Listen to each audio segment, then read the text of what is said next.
If you're an introverted engineering manager, part of what's holding you back in your career is that you're actually built differently than your extroverted colleagues. In her book, Quiet, by Susan Cain, she explains that the main difference between introverts and extroverts isn't that extroverts talk more, although they sometimes do. The main difference is how introverts and extroverts use their energy. Extroverts start their day with their social battery somewhat empty. And as the day progresses and they're interacting with their friends and their family and their coworkers, that social battery fills up. They are feeling happy, they're more excited.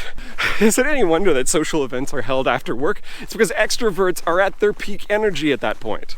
By comparison, introverts start the day with a relatively full social battery. And as they interact with their friends and their family and their coworkers, that social battery starts to drain. The more confrontational, the more tumultuous the conversations, the more it's a drain on that social battery. And even if it's somebody they like talking to, it's still a drain on their resources. And if you're an introverted manager and you don't know this about yourself, this is going to hold you back in your career. And if you're anything like me, you would exhaust yourself with a day full of back-to-back meetings.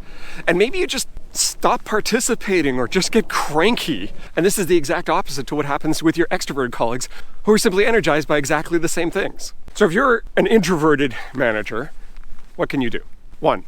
Focus on one-on-one meetings. Cut back on the number of group meetings you have and limit it to just focusing on the key people you need to talk to. Interacting with one person as opposed to many people is less of a drain on your social battery. 2, schedule breaks. Don't book yourself back-to-back meetings. Instead, put a buffer between your meetings. Allow yourself time to collect your thoughts and consider what your next move is before getting back into it again.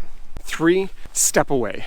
Literally step away from your computer, step away from the office. I used to go for walks around the office, get some fresh air. Great way to clear your head and get away from the noise. So give those 3 things a try and let me know how that goes. And if you're an introverted engineering manager and you need some support in advancing your career, then make sure you're following for more tips. And until next time, let's get to work.